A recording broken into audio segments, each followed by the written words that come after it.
Well, hello, this is Jack from tofluency.com, and this is the To Fluency podcast, where you can learn English with me on YouTube and soon to be on other podcast areas or apps, let's say. Now, today we are going to talk about deliberate learning versus passive learning, and more specifically, why you need to embrace difficult moments. Why you need to learn to love when things get a little bit difficult with your learning.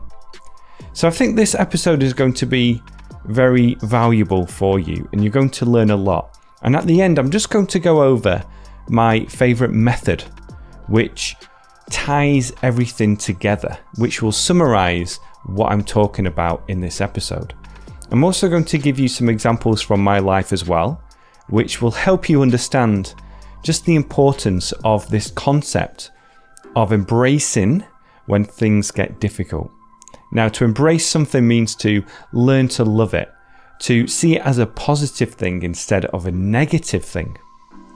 But before we get into that, let's just talk about deliberate learning versus passive learning. I'll give you an example. So deliberate learning is something like learning grammar rules. So let's say you are in a language school and your teacher says, okay, let's learn the present perfect. This is when we use it. These are the rules. And you have to focus on that and try to memorize it, try to learn these concepts. Whereas passive learning is when you are watching a TV program in English and you are just naturally getting that input, which I've talked about a lot. It's so important to get input, because that's how you're going to really absorb English and just get used to the English language. But the opposite of that, again, is deliberate learning. Grammar rules, when you focus on learning new words and phrases, when you use a method that I'm going to talk about later, when you try to learn how to say a word that is difficult for you to say and you practice this a few times and you practice it again next week. That is deliberate learning. Now, deliberate learning needs more focus. It needs more focus because let's say you are watching a YouTube video in English. You can sometimes just switch off. Maybe you're doing this when you're cleaning the house or on your way to work or when you're exercising. And you can multitask a little bit with this because you don't need all of your focus all of the time. It's watching a video, listening to something while doing other things. Whereas deliberate learning, when you're studying grammar rules, you're giving this task all your focus. It's harder to do. There's more energy needed, more focus needed on this task. And I know from experience, and I also know from comments on my YouTube channel, that it's often the case when you start something that is a little bit more difficult and then you think, oh, this is too hard. I can't do it. Let's just listen to a podcast episode instead. Or let's just go on YouTube and see what videos are available right now. And I do this too. So if I'm trying to focus on something with my work, it's a little bit difficult, I'll switch the tab and just check my emails. Or I'll check out the YouTube tab and see, oh, is something new there? What can I have a look at? Or I pick up my phone and check my emails. So this is a big problem. And I think it's actually getting worse. I'll leave a link to my video where I talk about social media and how addictive it can be and how it just takes away our focus a lot of the time. But the concept I really want to talk about today is to embrace the difficulty. So this means to really get excited about when something is a little bit too difficult for you or when something seems quite hard to do.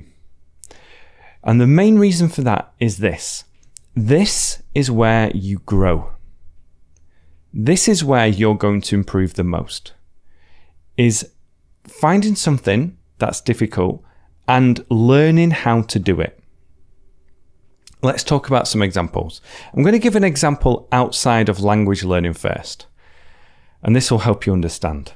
So for me, I am trying to improve, and I always am, my ability to play soccer. So I play soccer for a couple of teams, and I'll go to the field once or twice a week on my way home from work and do some soccer drills. So this is deliberate learning here, deliberate practice. Whereas just playing a game is more, it's not as deliberate because you're not working on specific things. Instead, you're playing a game. But when I go to the field to practice, I'll do specific drills with my left foot, especially.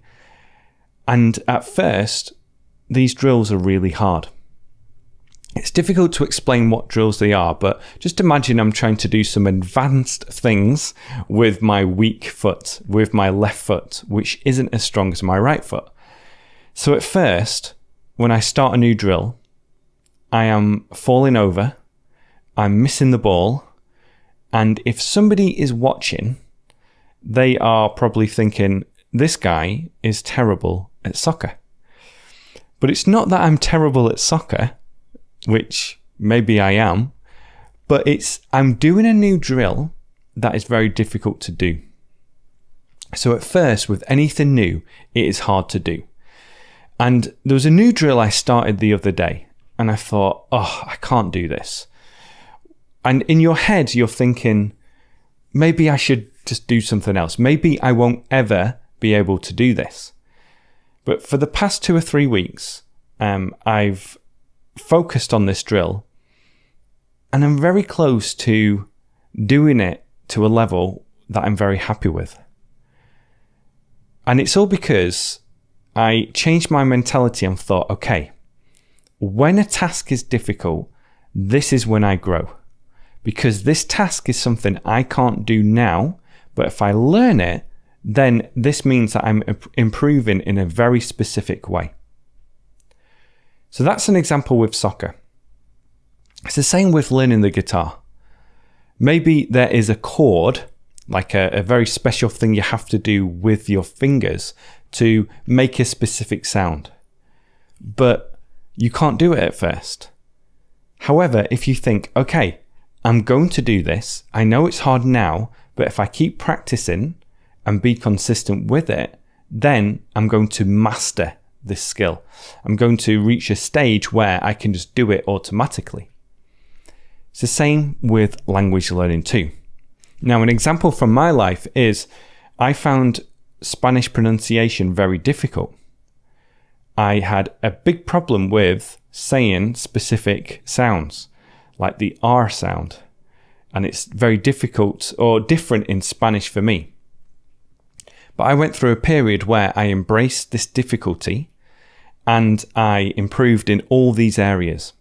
And I did the things that in Spanish where I really had to focus on improving. I really had to focus on those specific tasks.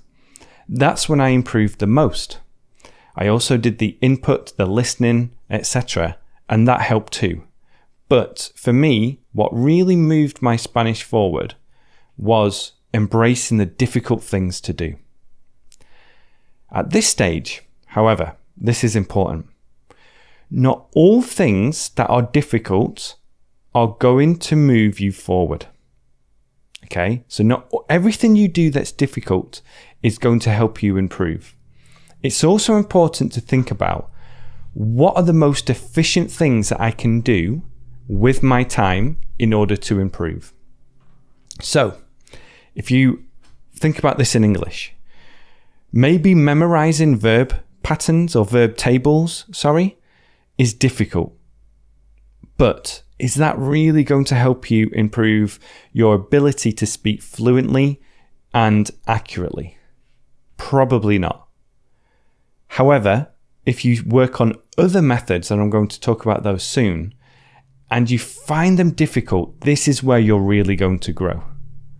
So use methods that are actually going to help, and also get to that stage where when you find something difficult, get excited about it, because that is where you're going to improve. That's where you're going to grow.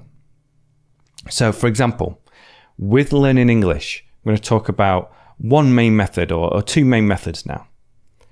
The first one is learning the sounds of English and learning what to do with your mouth in order to make those sounds be more accurate when you speak. Now, I have a course called the To Fluency Program. If you go to tofluency.com and click on the menu bar, there's a link to the program there if you want to check it out. But inside that course, I go through different sounds of English and different areas of English pronunciation. And people send me their recordings when they go through this.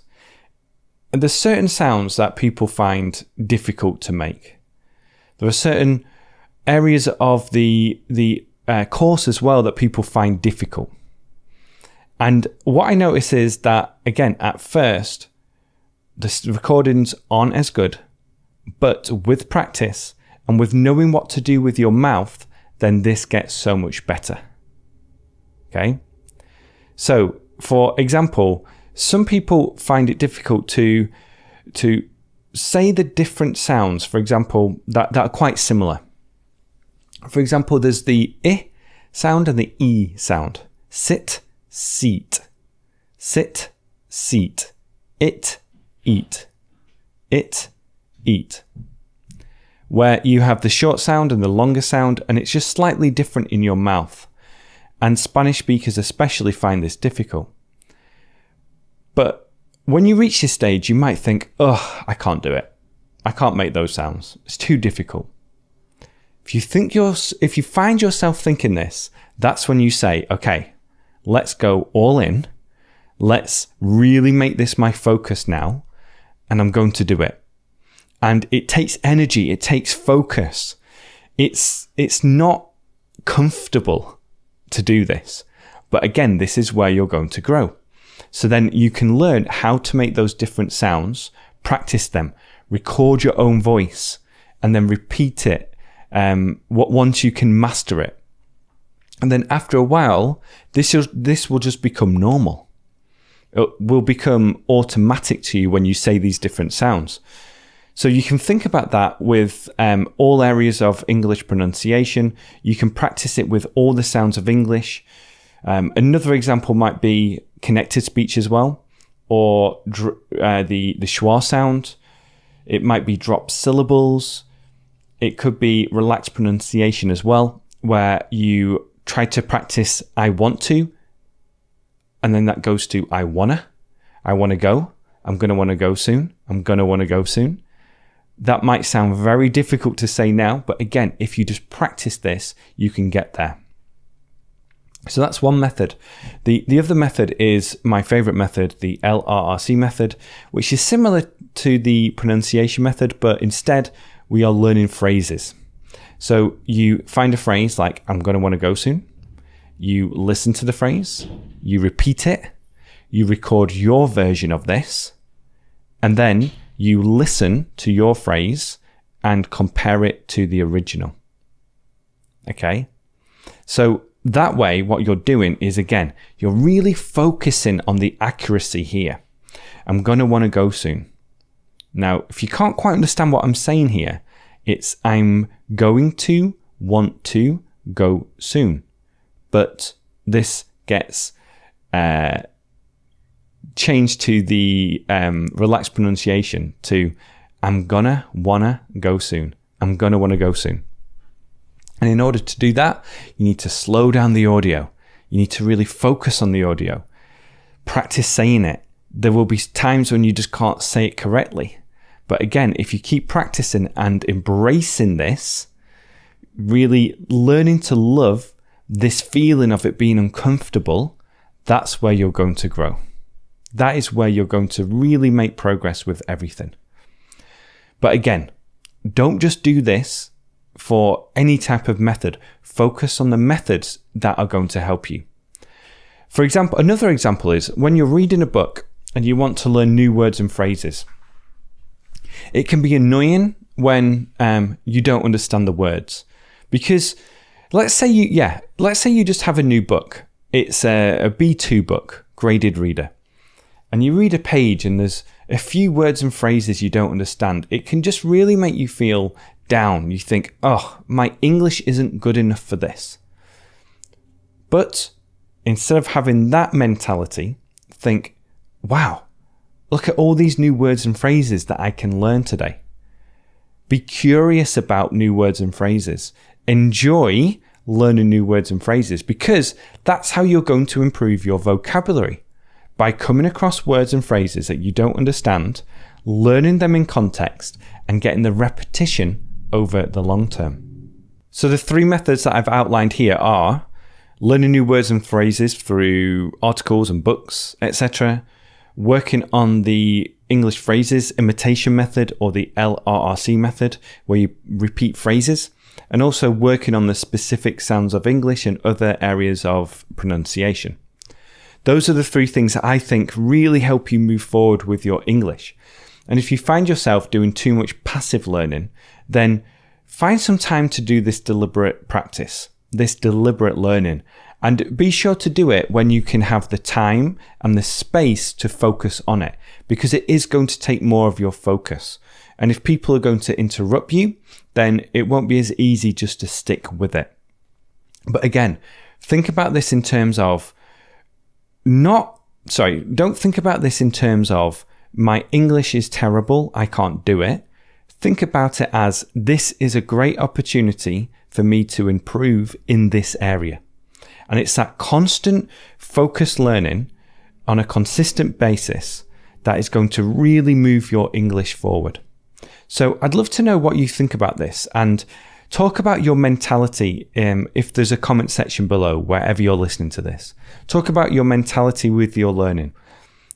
When you've stopped learning because it has become too difficult, or when you are going to use this in the future when it comes to deliberate practice. And let me know what other methods you're going to include when it comes to this area of English too.